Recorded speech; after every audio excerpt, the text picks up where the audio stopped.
വീടും നാടുമില്ലാതെ പരദേശികളായി അലയാൻ വിധിക്കപ്പെടുന്ന മനുഷ്യരെ സമർപ്പിച്ച് പ്രാർത്ഥിക്കാൻ നമുക്ക് ഈ ആഗമനകാലത്ത്.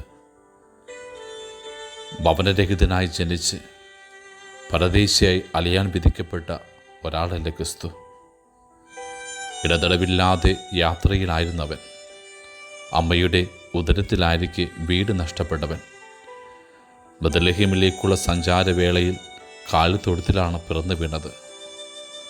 മുലകുടി പ്രായത്തിൽ ഈജിപ്തിലേക്ക് പരദേശിയായി പലായനം ചെയ്യേണ്ടി വന്നു. പിന്നെ ഈജിപ്തിൽ നിന്നും നസറത്തിലേക്കുള്ള മടങ്ങിവരവ്. 30-ാം വയസ്സിൽ ജോർദാൻ നദി തീരത്തേക്ക് 40 ദിവസങ്ങളുടെ മരുഭൂമിയിലെ തപസ് യാത്ര. പിന്നീടുള്ള 3 വർഷങ്ങൾ പട്ടണങ്ങളിൽ നിന്നും ഗ്രാമങ്ങൾ വഴി പർവ്വതങ്ങൾ കയറി താഴ്വാരത്തിലേക്കുള്ള യാത്ര.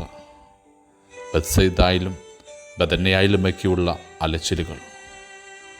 ഒരിടത്തും അവൻ ദീർഘകാലം വസിക്കുവാൻ ഇടം കണ്ടെത്തിയില്ല. അവൻ അവനെക്കുറിച്ച് തന്നെ പറഞ്ഞത്, പറവകൾക്ക് ആകാശവും പാമ്പുകൾക്ക് മാളമുള്ള ഭൂമിയിൽ മനുഷ്യപുത്രനെ തലചായ്ക്കുവാൻ ഇടമില്ല എന്ന. കാരണം അവൻ ഉറങ്ങിയത് വഞ്ചിയുടെ അമരത്ത, അന്യൻ്റെ തേന്മേശയിലാണവൻ വിശപ്പടക്കിയത്. അത്യവിഷത്തിൽ ഫലമന്വേഷിച്ചും സിക്കാർ കിണറ്റിൻകരയിൽ ദാഹജലം തേടിയും അവൻ യാത്ര തുടർന്നു. അവൻ്റെ ജീവിതം നമ്മോട് പറയുന്നത് ഭൂമിയിൽ ആർക്കും സ്ഥിരമായൊരിടം ഇല്ലെന്ന് തന്നെയാണ്. ആ മരണം പോലും ഓർമ്മിപ്പിക്കുന്നത് അതല്ലേ. ആകാശത്തിന് ഭൂമിക്ക് മധ്യേ സർവ്വരാലും ഉപേക്ഷിക്കപ്പെട്ടവൻ്റെ കുരിശു മരണം.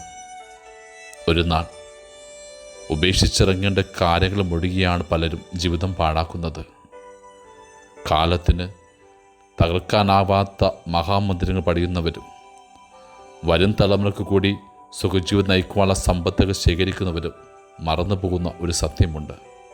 ഒരു നാൾ മരണം വന്ന് വിളിക്കുമ്പോൾ ഈ മന്ദിരവും സൗഭാഗ്യങ്ങളും ഇവിടെ തന്നെ ഉണ്ടാകും.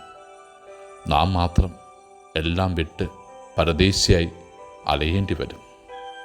ആകയാൽ ഈ ഭൂമിയിൽ എല്ലാം വിട്ട് അലയുന്ന പരദേശികളെ സമർപ്പിച്ച് പ്രാർത്ഥിക്കാൻ നമുക്ക്.